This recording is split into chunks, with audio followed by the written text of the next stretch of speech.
JavaScript के आज के इस लेक्चर में हम सीखेंगे how to find factorial of a number. तो हमारा क्वेश्चन रहेगा इंटरव्यू में जब फेस करते हैं तो write a program to find factorial of a number. Factorial of a number क्या होता है? मान के चलिए अगर आपको कहा जाए कि 7 के फैक्टोरियल निकालिए तो आपको करना क्या है, 7 multiplied by 6 multiplied by 5 multiplied by 4 multiplied by 3 multiplied by 2 multiplied by 1।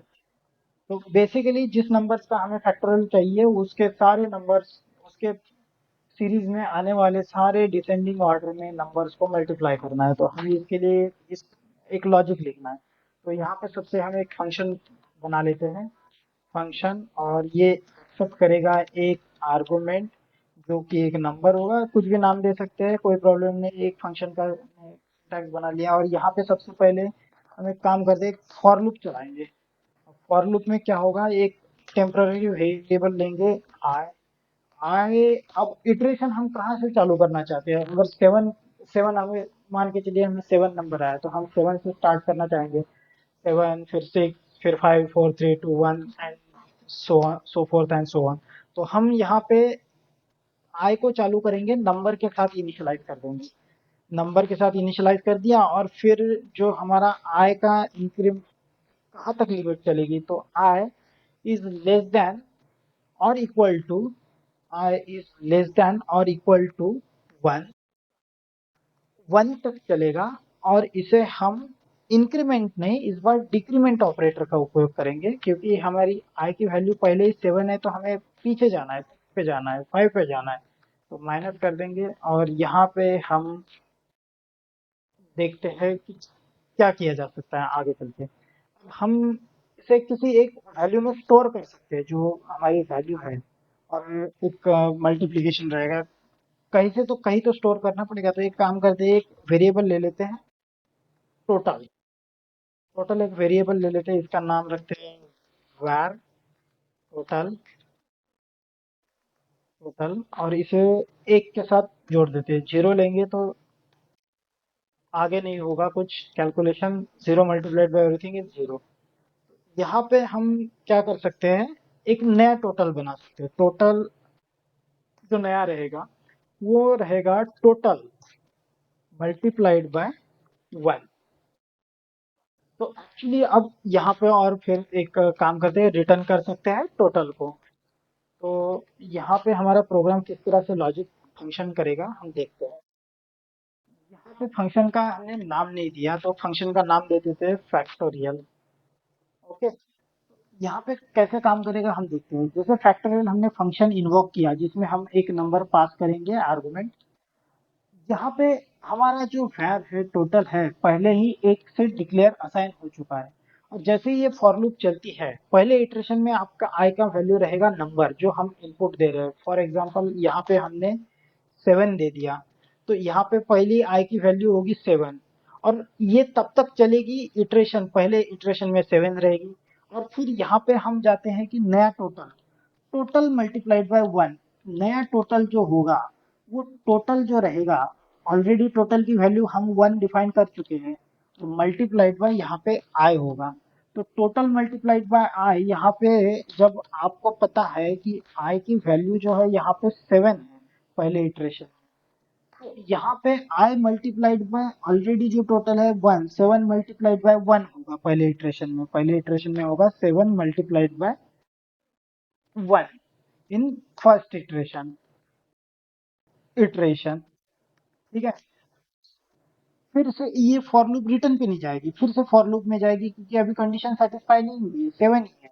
दूसरे वाले में जो हमारी आई की वैल्यू रहेगी वो सेकंड इटरेशन में हमारी आई की वैल्यू रहेगी 6, क्योंकि डिक्रीमेंट ऑपरेटर है।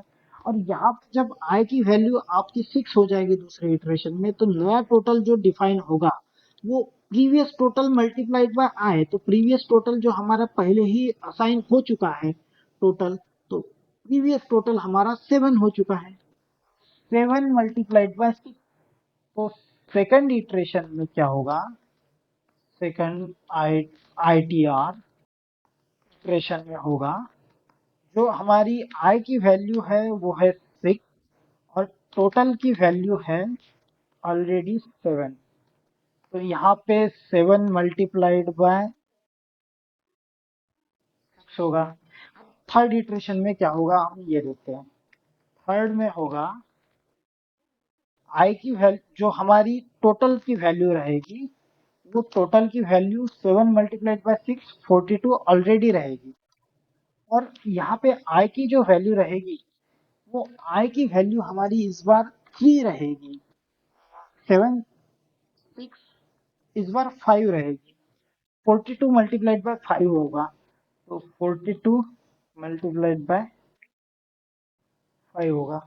और इस तरह से ये जहां तक 1 तक आएगा तब तक ये लूप चलेगी, और यहाँ पे जैसे ही लूप खत्म होती है हमारा टोटल रिटर्न कर दिया जाएगा। तो यहाँ पे हम इस फंक्शन को इन्वोक कर लेते हैं, तभी ये रन करेगा। तो यहाँ पे कंसोल डॉट लॉग लिखते हैं। कंसोल डॉट लॉग में ये फंक्शन को इन्वोक करते हैं और इसमें सिंपली नंबर पास करते हैं 5। 5 का इटरेशन आता, 5 के जो फैक्टोरियल आते हैं वो 120 के आसपास आनी चाहिए आपको। तो आपका ये प्रोग्राम अगर हम रन करें तो हमारा 1 आता है। Okay, so there is some problem. क्या प्रॉब्लम है चेक करते हैं। Okay, i is equal to number, I is less than, okay, it should be greater than, I should be greater than or equal to 1, not less than, and I minus minus। अब हम check करते हैं क्या आता है, देखते हैं। Node और प्राइम फैक्टोरियल 120, देखिए आपका जो 5 का आया है 120 आया है। ओके, और अब हम दूसरी बार ट्राई करते हैं इसे। आप कंट्रोल शिफ्ट अल्टर और डाउन की प्रेस करके इसे कॉपी कर सकते हैं कोई भी लाइन को वीएस कोड में। यहाँ पे हम 10 का फैक्टोरियल काउंट करके देखते हैं। ओके, 7 का करके देखते हैं क्या आता है। 7 का फैक्टोरियल जो आना चाहिए वो नोड फैक्टोरियल ऑफ 7 50 5040। ओके, ये एक हमारा एक तरीका हुआ। दूसरे तरीके से भी हम इसे प्रॉब्लम को सॉल्व कर सकते हैं, क्योंकि यहाँ पे हम फॉर लूप लगा के वही सेम सेम प्रोसीजर है, बस वो फॉर लूप लगा के हम कर रहे हैं। हम इस बार रिकर्सिव फंक्शन का उपयोग करके ये सॉल्व करने की कोशिश करते हैं। तो यहाँ पे हम लिखते हैं यूजिंग रिकर्सिव फंक्शन, करीब करीब भी कहा जा सकता है इसे। तो यहाँ पे हम एक काम करते हैं, कोड थोड़ा छोटा होगा ये। फंक्शन लिखते हैं फंक्शन, और फंक्शन का नाम देते हैं फाइंड फैक्टोरियल।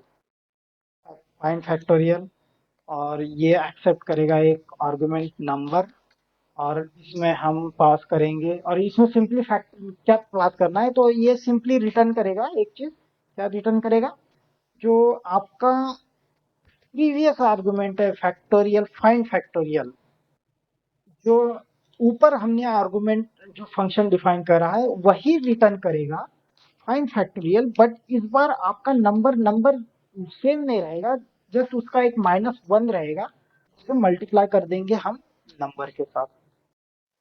जैसे ही हम इसे नंबर के साथ मल्टीप्लाई करते हैं तो ये आपका क्या होगा, पहले बार में जैसे फाइंड फैक्टोरियल आपने इसमें 7 पुट किया, जैसे ही आपने 7 पुट किया, आपका रिटर्न क्या करेगा फाइंड फैक्टोरियल, फिर से वही जो आपका फंक्शन है रिटर्न करेगा, लेकिन इस बार 7 रहेगा यहाँ पे, और यहाँ पे आपका इसमें आर्गुमेंट 6 रहेगा, और 6 मल्टीप्लाइड बाय नंबर, तो नंबर को मल्टीप्लाइड करेंगे।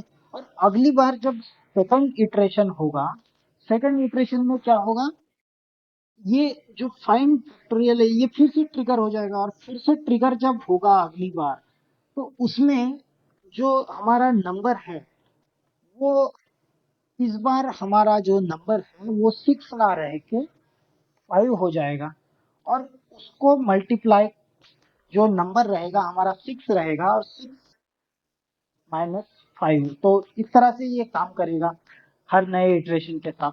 और यहाँ पे अगर हम इसको फंक्शन को रन करना चाहते हैं तो हमें लॉक करना पड़ेगा console.log, और यहाँ पे हमें फंक्शन को इन्वोक करना पड़ेगा, और इसमें हम नंबर पुट करते हैं। चलिए इस बार पुट करते हैं 5, सेम नंबर पुट करते हैं और इसका रिजल्ट, और दूसरा एक नंबर पुट करते हैं हम 7।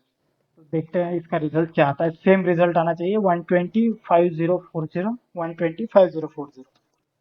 ओके, प्रॉब्लम क्या आ रही है? Maximum call stack size exceeded. Okay, maximum call stack size exceeded. Actually ये रिकर्सिव फंक्शन जो है ना, ये एक लंबे लूप में फंस गया है। तो यहाँ पे हम एक काम कर सकते हैं, एक वैल्यू चेक कर सकते हैं। If number is equal to 0, or number is equal to 1, number is equal to 1, then return 1। क्योंकि इसका जो फैक्टोरियल है, 0 का फैक्टोरियल भी 1 ही होता है और 1 का फैक्टोरियल भी 1 ही होता है, और इल्स रिटर्न दिस। नाउ इस बार चेक करते हैं क्या प्रॉब्लम आती है, देखते हैं। ओके, तो हमारा जो है, इसके पहले जो हमने यहाँ पे इफ एल्स कंडीशन नहीं दी थी, इसके लिए वो क्या है, कॉल स्टैक फुल हो गया था। ये इनफाइनाइट रिकर्सिव फंक्शन बन गया था ये।